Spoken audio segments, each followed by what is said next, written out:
The first time Staff Sergeant Darnell Eugene Pickett, retired, decorated, and the quietest man on Sycamore Creek Drive, realized something was deeply, irreversibly wrong, it wasn't the sound of his dog choking.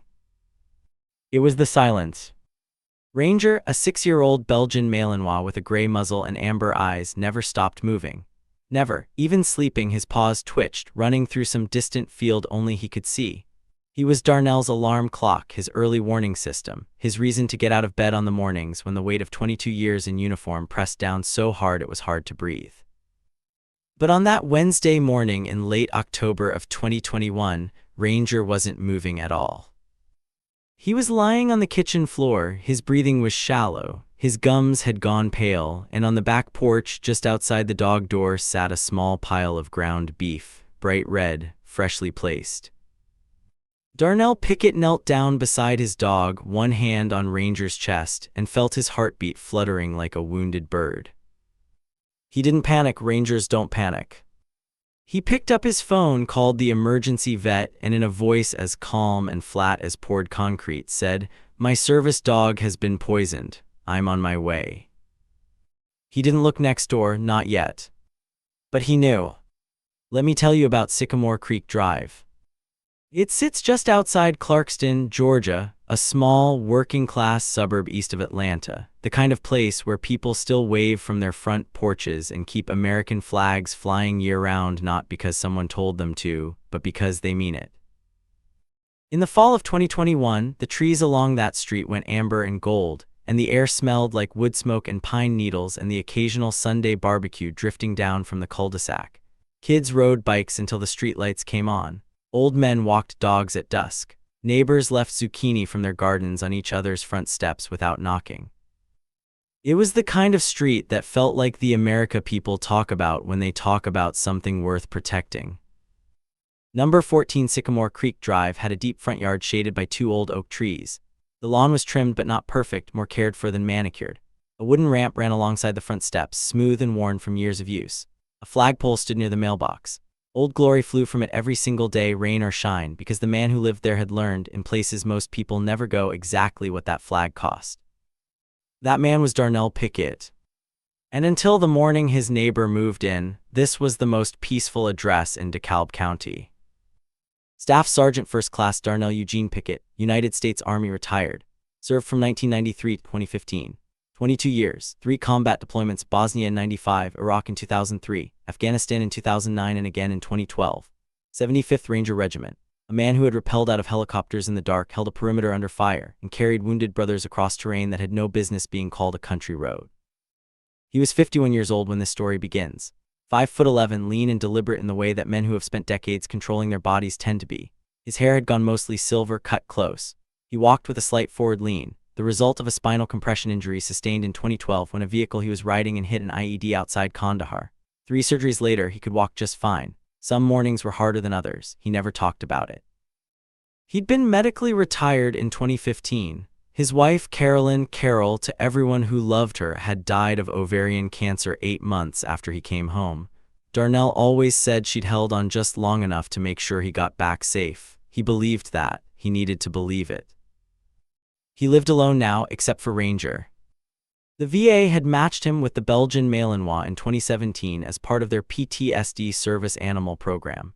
Ranger was trained to wake Darnell during night terrors, to create space in crowds, to ground him when the sounds of the present started bleeding into the sounds of the past. That dog had saved Darnell Pickett's life in ways the Army never officially counted. His neighbors knew him as the quiet man who kept his lawn neat, helped Mrs. Ockhaffer next door with her trash cans every Thursday, and sometimes sat on his back porch at dusk with a glass of sweet tea and a Bible he never seemed to read so much as hold. He coached a youth flag football team on Saturday mornings at the park 2 blocks over. He fixed things for people. He remembered birthdays. He asked after your kids by name. He was by any measure a good man. And he had for 4 years been at peace. The moving truck arrived on a Saturday morning in August of 2021. Number 16 Sycamore Creek Drive, the house directly to Darnell's right, had been empty for 3 months after old Ray Hennessy finally moved to his daughter's place in Savannah. Ray had left a note in Darnell's mailbox the day he left. "You're the best neighbor I ever had, I mean that." Darnell had kept the note. It was tacked to the corkboard in his kitchen. The truck that pulled up next door was large and white, from a premium moving company, the kind that packs your dishes in custom foam and charges $900 an hour. Behind it came a pearl-white 2022 Porsche Cayenne with Tennessee plates, and behind that, a glossy black Tesla Model X, also Tennessee plates. Both vehicles pulled into the driveway with the particular confidence of people who had never once worried about where they'd park. The man who stepped out of the Porsche was named Brandon Kyle Whitfield. 38 years old, 6 feet tall, the kind of build that comes from a personal trainer rather than physical labor. His hair was styled even on a moving day. He wore a quarter-zip pullover, designer sunglasses, and the expression of someone who had just purchased something slightly beneath his expectations but would make the best of it. Brandon Whitfield had made his money, or rather, had inherited and then aggressively leveraged his money, through a series of real estate ventures in Nashville. Short-term vacation rentals, mostly. He'd purchased number 16 Sycamore Creek Drive as what he described loudly to the moving crew, as an investment property I'll flip in 2 years. He was not moving in permanently. He was staying temporarily while a legal dispute over his Nashville penthouse was resolved. His girlfriend, Tiffany Reese, 29, blonde, a lifestyle content creator with 84,000 Instagram followers, stepped out of the Tesla and immediately began filming a reel about starting fresh in a new city. She pointed the camera at the oak trees, at the street, at Darnell's front porch. She did not ask permission. The first red flag came within 40 minutes of arrival. Darnell walked over, as he always did with new neighbors, with a pound of coffee from the local roaster and a handshake. He introduced himself simply, "Darnell Pickett, number 14, welcome to the street." Brandon Whitfield looked at the coffee, then at Darnell and said, "Cool. Hey, your tree, that big one on the left, some of the branches hang over my property line. I'll need you to deal with that before it becomes a legal issue." He took the coffee. He didn't offer his name. He went back inside. Darnell stood on that driveway for a moment, nodded once, and walked home. Ranger met him at the door, tail moving in steady arcs. Darnell scratched the dog's ears and said quietly to nobody in particular, "Lord, give me patience." For the first 3 weeks, it was small things. Brandon's Tesla parked partially blocking Darnell's driveway, not enough to call a tow truck, just enough to be inconvenient. Music from number 16 drifting over the fence past 11 p.m. on weeknights. A delivery of lumber for a backyard deck project that somehow got stacked against Darnell's fence, not Brandon's. Darnell noted each incident in a small brown moleskine notebook he kept on the kitchen counter. Date, time, description. He'd learned record-keeping in the Army and never stopped. It was muscle memory by now. His handwriting was tight and precise, the handwriting of a man trained to write in the dark, in the rain, under pressure. On the 3rd Saturday in September, Ranger dug under the fence, as Malinois will do, and wandered into Brandon's yard for approximately 4 minutes before Darnell called him back. Brandon appeared at Darnell's front door that evening, already agitated. "Your dog was in my yard," he said. "Tiffany is terrified of dogs. It's a liability issue. If that animal comes on my property again, I'm calling animal control." Darnell listened, nodded, said he'd secure the fence line, and apologized for the inconvenience. "You should probably keep him on a leash at all times," Brandon added before Darnell could say anything else. "Big dogs like that make people nervous, you know how it is." He glanced at Ranger, who was sitting perfectly still just inside the doorway, watching Brandon with those amber eyes. "Looks aggressive." Darnell said very calmly, "He's a certified service animal, but I'll secure the fence. You have a good evening." Brandon stared at him for a moment. Something passed across his face, not quite disrespect, not yet, more like the realization that this wasn't going to be the conversation he'd expected. He'd expected apology. He'd gotten courtesy instead, and somehow that was more irritating. "Yeah," Brandon said, "sure." He left. Darnell reinforced the fence line the next morning. He also, while he was out there, adjusted the angle on the small security camera he'd mounted at the back corner of his house 6 months earlier, originally to monitor the alley after a rash of car break-ins on the block. The camera now had a clear line of sight to both his backyard and the fence line shared with number 16. He noted this in his moleskine.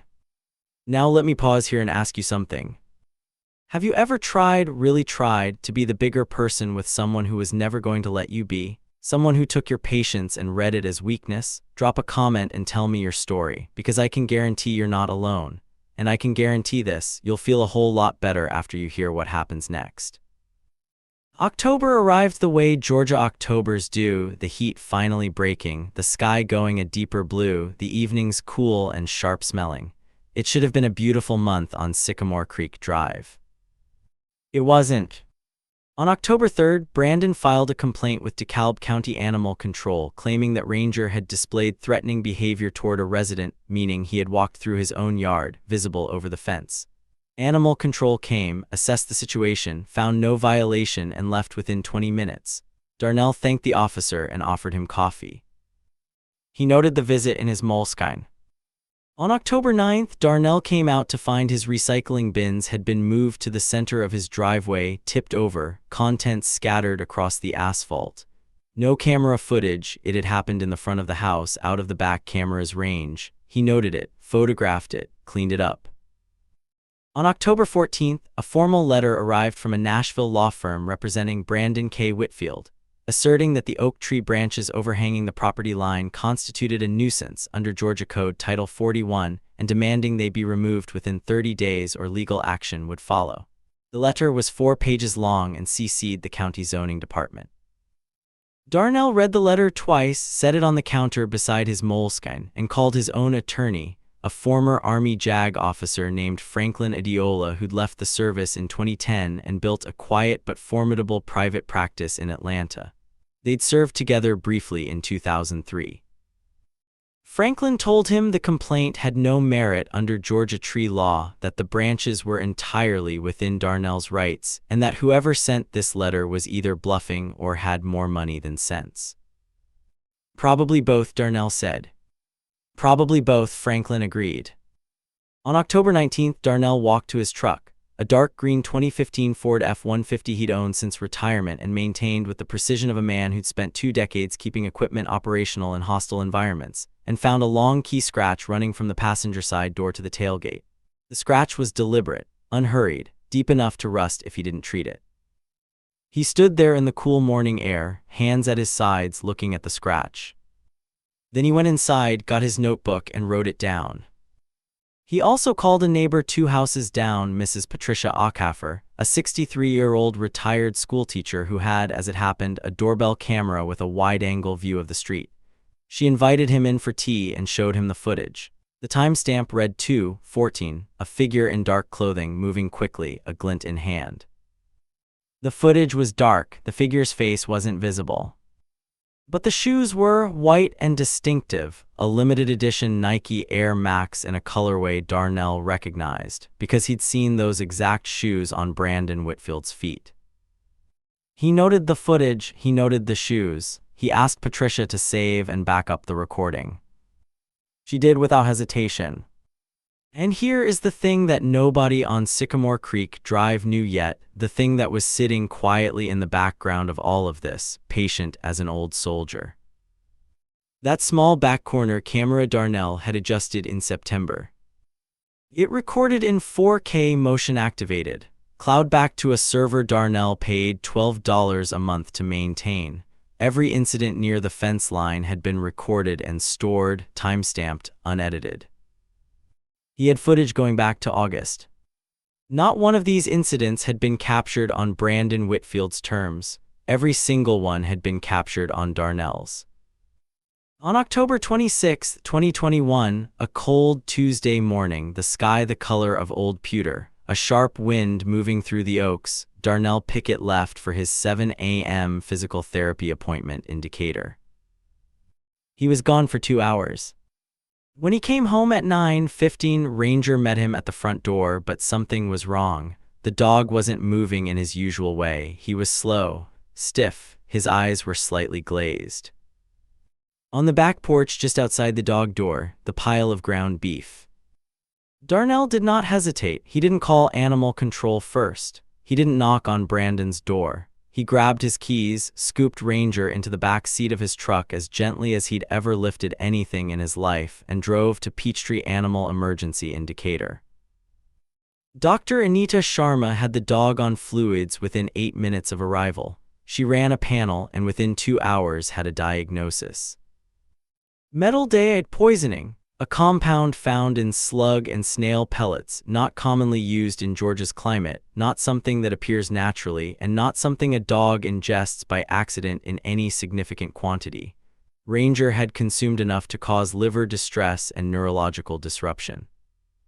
"Someone put this in food intentionally," Dr. Sharma told Darnell. Her voice was careful, but her expression was not. "This isn't accidental exposure." Darnell sat in the plastic chair next to the exam table where Ranger was hooked to an IV drip, and he didn't say anything for a long time. Then he said, "Is he going to make it?"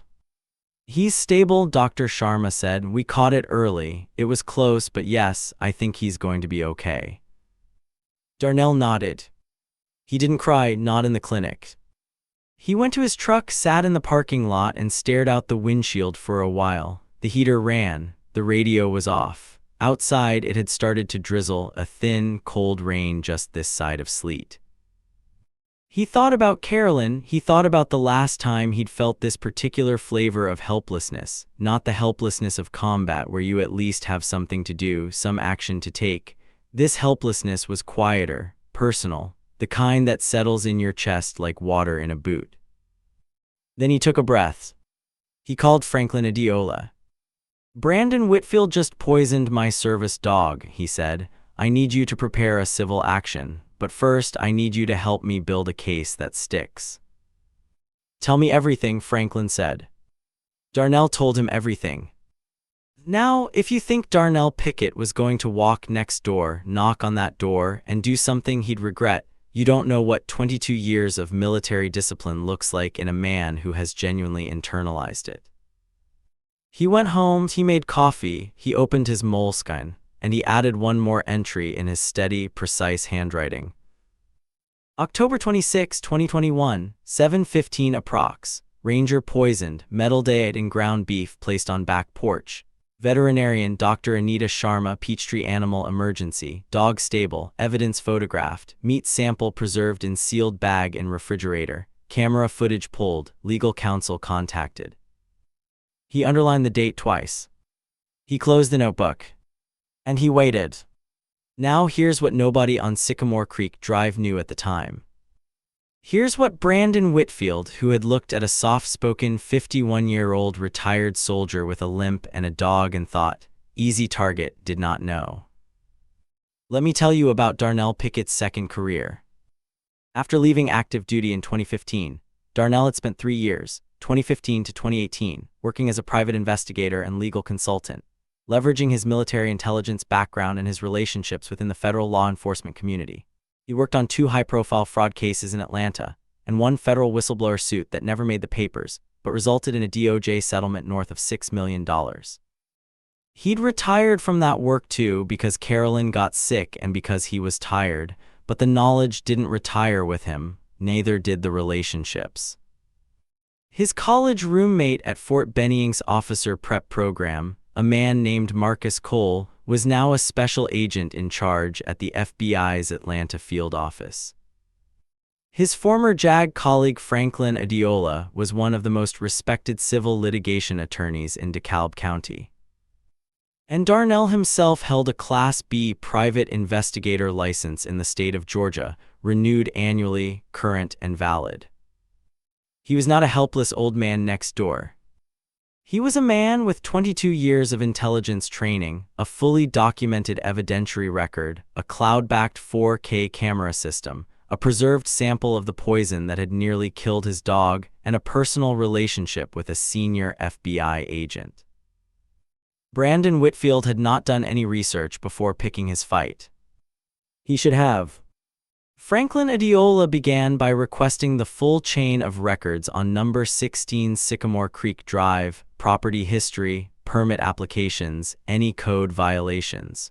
What he found within 48 hours was interesting. The deck Brandon had been building in the backyard, the one with the lumber that had been stacked against Darnell's fence, had been constructed without a permit. Under DeKalb County Code, any deck exceeding 200 square feet required a building permit and inspection. Brandon's deck, at roughly 300 square feet, had no permit on file. That was violation number 1. Additionally, a survey of the property line, which Franklin requested through the county, revealed that approximately 14 inches of the fence Brandon had installed along the shared boundary was, in fact, on Darnell's property. The fence that Brandon had used as a barrier, that his lawyers had cited as a property boundary in their legal letter, was illegally placed on his neighbor's land. That was violation number 2. Then Marcus Cole made some calls. Brandon Kyle Whitfield's name had, it turned out, already appeared in connection with a federal wire fraud investigation stemming from his Nashville real estate operation. 3 former tenants had filed complaints with the Tennessee Attorney General alleging that Brandon had collected rental deposits, totaling over $180,000, for properties that were either not available, not habitable, or not legally his to rent. The investigation had been opened quietly in July of 2021. It was still open. The Nashville penthouse legal dispute that had supposedly brought him to Georgia. It wasn't a dispute. His penthouse had been seized as part of an asset investigation. He hadn't moved to Georgia to flip an investment property. He'd run. Darnell listened to all of this from his kitchen, Ranger asleep on his orthopedic mat nearby, home from the vet, thin but alive, his breathing steady. Darnell drank his coffee. He looked at his dog. He looked at the corkboard where Ray Hennessy's note was still pinned. "You're the best neighbor I ever had." He said, "Franklin, what do we do next?" Franklin said, "We file, and we make one phone call to Marcus." "Make the call," Darnell said. It was a Thursday morning, November 11th, 2021. Veterans Day. The air on Sycamore Creek Drive was cold and still, 38 degrees at first light, a frost on the windshields, the kind of morning where your breath comes out in small white clouds and the street is so quiet you can hear the flag at number 14 pulling gently against its pole. Darnell Pickett was on his front porch by 6:45 a.m. He was dressed. He had coffee. He was sitting in the wooden rocking chair he'd built himself 3 winters ago, the one Carolyn had picked the stain for before she got sick, a warm walnut brown that caught the morning light just right. Ranger was at his feet. At 7:02 a.m., 3 vehicles turned onto Sycamore Creek Drive from the east. A DeKalb County Sheriff's vehicle, a dark blue Ford Explorer with federal plates, a white panel van from a county code enforcement unit. They parked in front of number 16. At 7:09 a.m., a process server, a compact woman in a gray jacket with a canvas bag over her shoulder, walked up the driveway of number 16 and rang the bell. It took 4 rings. Brandon Whitfield opened the door in a bathrobe, bare feet. His hair, for the first time since moving in, was not styled. He held a half-full mug of coffee. He looked at the woman on his porch. He looked at the vehicles on his street. He looked at the sheriff's deputy stepping out of the cruiser. He looked for just a moment like a man who understood that something had gone very wrong, very quietly, over a very long period of time. The process server handed him the first document, a civil lawsuit filed in DeKalb County Superior Court by one Darnell E. Pickett, plaintiff, against Brandon K. Whitfield, defendant. Causes of action included criminal trespass, willful destruction of property, intentional poisoning of a federally certified service animal under Georgia Code 16-12-4, tortious interference, and assault, the keying of the vehicle. Total damages sought, $612,000 plus legal fees.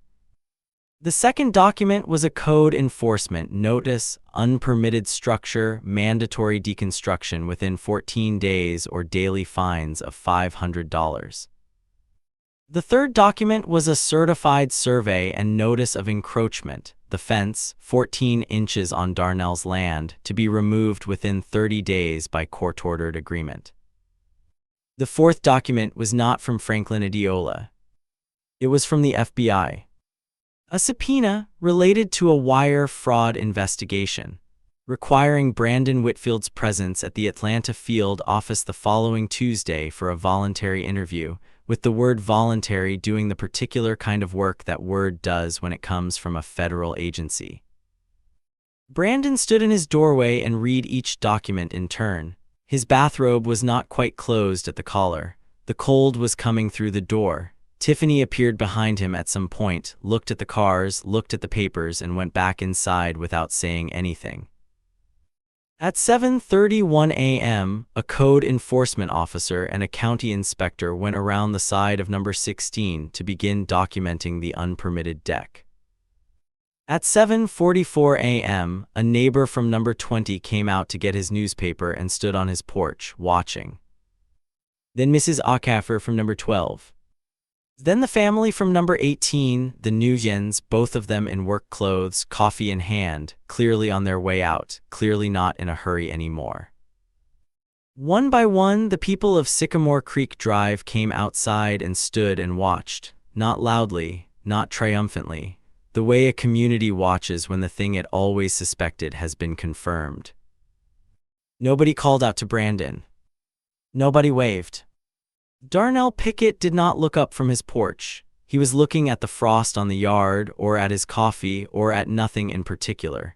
He had the particular stillness of a man who has done what needed doing and has no interest in theater. Ranger lay at his feet, wrapped in a fleece blanket, chin on his paws. At 8:15 a.m., Brandon Whitfield went back inside. He did not come out again that day. Now let me pause here, because I want to ask you something important. We talk a lot in this country about justice. We talk about it like it's dramatic, like it comes with music, like it involves someone getting knocked down in public in front of everybody while a crowd cheers. But most real justice, it looks like that Thursday morning. Quiet, cold, documents handed over on a doorstep, a man in a rocking chair who doesn't even watch. Have you ever seen real justice that looked nothing like the movies? Tell me in the comments, because I think more of you have than you realize. In the weeks that followed, number 16 Sycamore Creek Drive went quiet in a different way than it had ever been quiet before. The music stopped, the Porsche Cayenne disappeared, repossessed, as it turned out, by a lender in Nashville who'd been looking for it since September. The Tesla stayed in the driveway for another 10 days, then it too was gone.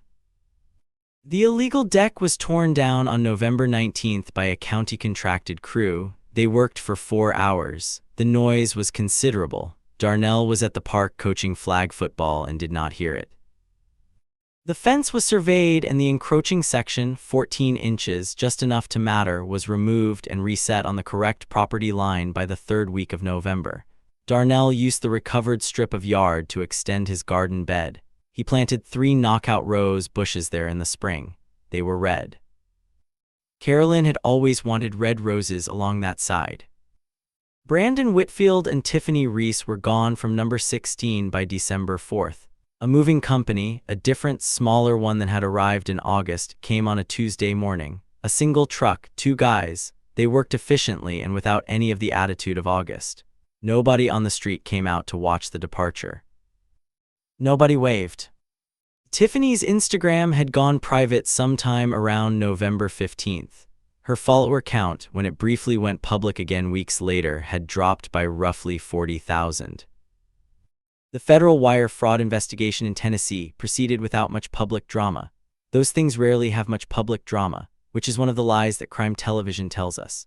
Brandon Whitfield was indicted by a federal grand jury in Nashville in March of 2022 on 6 counts of wire fraud and 2 counts of money laundering, related to the collection of rental deposits on properties he did not own or could not legally rent. The indictment sought forfeiture of assets totaling approximately $847,000. He was represented by a public defender. The civil suit filed by Franklin Adiola was settled out of court in February of 2022 for an undisclosed amount that Franklin, with characteristic discretion, described to Darnell only as enough. Enough for the truck, enough for 2 years of Ranger's veterinary care, enough for the rose bushes and a new fence and a new back porch where Darnell eventually put 2 rocking chairs instead of 1. The second chair was for his neighbor, a retired Marine named Elroy Washington, who moved into number 16 in January of 2022 with his wife and 2 golden retrievers. They'd met at a VFW event in Decatur. Elroy had served in the Gulf War. He brought over a plate of his wife's sweet potato pie the day he moved in and introduced himself with a handshake that lasted about 3 seconds longer than most handshakes, the way it does between men who have both been to places you don't easily describe. They became, in the way of certain friendships, immediately and permanently close. By the spring of 2022, Sycamore Creek Drive was itself again. Ranger's health had fully recovered by December, Dr. Sharma's treatment having caught the poisoning early enough to prevent permanent damage. He gained back the weight he'd lost. His amber eyes cleared. By January, he was back to his old habits, patrolling the yard, twitching in his sleep, placing his chin on Darnell's knee during the bad mornings without being asked. The oak tree still stands at number 14, its branches still drifting gracefully over the property line, dropping leaves in the fall onto a yard that now belongs to Elroy Washington, who has never once complained about it. Darnell coaches flag football on Saturdays still. He was named Volunteer of the Year by the Clarkston Parks and Recreation Department in the spring of 2022. He accepted the plaque with a nod and a handshake and put it in the closet next to his service medals, where he keeps the things he's proud of but doesn't need to display. He added one more thing to the corkboard in the kitchen, a photo of Ranger taken the day he came home from the vet, wrapped in that fleece blanket, looking up at the camera with those amber eyes. Underneath it, in Darnell's precise handwriting on a small index card, he made it. Brandon Kyle Whitfield pleaded guilty to 3 counts of wire fraud in a Nashville federal courtroom in August of 2022. He was sentenced to 38 months in federal prison and ordered to pay $847,000 in restitution. He served his sentence at a minimum security facility in Kentucky. Tiffany Reese did not attend the sentencing. The Instagram account eventually went back to public with new content about rebuilding and finding yourself. It never recovered its following. The roses Darnell planted along the fence line where the encroachment had been, the red knockout roses, Carolyn's favorite, bloomed for the first time that May. 3 of them spread along the fence in a row, opening in the warm Georgia morning like small flags. He stood at the kitchen window with his coffee and looked at them for a long time. He thought she would have liked that. So let me leave you with this. A lot of people, when they hear stories like this one, think the lesson is about revenge, about karma, about watching a bad person finally get what's coming to them. And yes, there's some of that here, I won't pretend otherwise. There's some satisfaction in watching a man who poisoned a service dog face a federal indictment on Veterans Day. If you felt that, you're human, and I'm right there with you. But that's not the deepest lesson in Darnell Pickett's story. The deepest lesson is this: a man who has been truly tested in ways most of us will never fully understand, does not need to raise his voice to be heard. He doesn't need to break something to make a point. He doesn't need your validation, your sympathy, or your audience. He just needs a notebook, a camera, a good attorney, and enough patience to let the truth do its own work. Darnell Pickett never screamed at Brandon Whitfield, never threatened him, never sent a single angry text or made a single scene in the driveway. He documented, he planned, he waited. And when the moment came, he sat on his porch in a rocking chair his wife chose the color for, drank his coffee, and let the machinery of justice do what it was built to do. There is a kind of strength that looks, from the outside, exactly like calm. There is a kind of power that announces itself through silence. And there is a kind of man, forged in the specific, terrible fires of places like Kandahar and Fallujah and the Korangal Valley, in the specific quiet grief of a hospital room and a folded flag, who has learned, at a cost most of us cannot calculate, that the most dangerous thing you can be is patient. Never mistake a quiet man for a weak one. Never mistake patience for permission. And never, ever pick a fight with someone who has already survived the worst thing that ever happened to them. Ranger is 8 years old now as of this telling, still gray-muzzled, still amber-eyed, still twitching in his sleep. Still here. And on Veterans Day every year, without fail, the flag at number 14 Sycamore Creek Drive goes up at first light and comes down at last light, folded with care and placed inside, and Darnell Pickett sits in his rocking chair in the cold morning air, sometimes with Elroy Washington beside him. sometimes alone, and drinks his coffee and does not say very much at all. He doesn't need to. He already said everything. This story is inspired by real events and public court records. Names, locations, and specific details have been changed or dramatized for storytelling purposes. Any resemblance to real individuals is coincidental.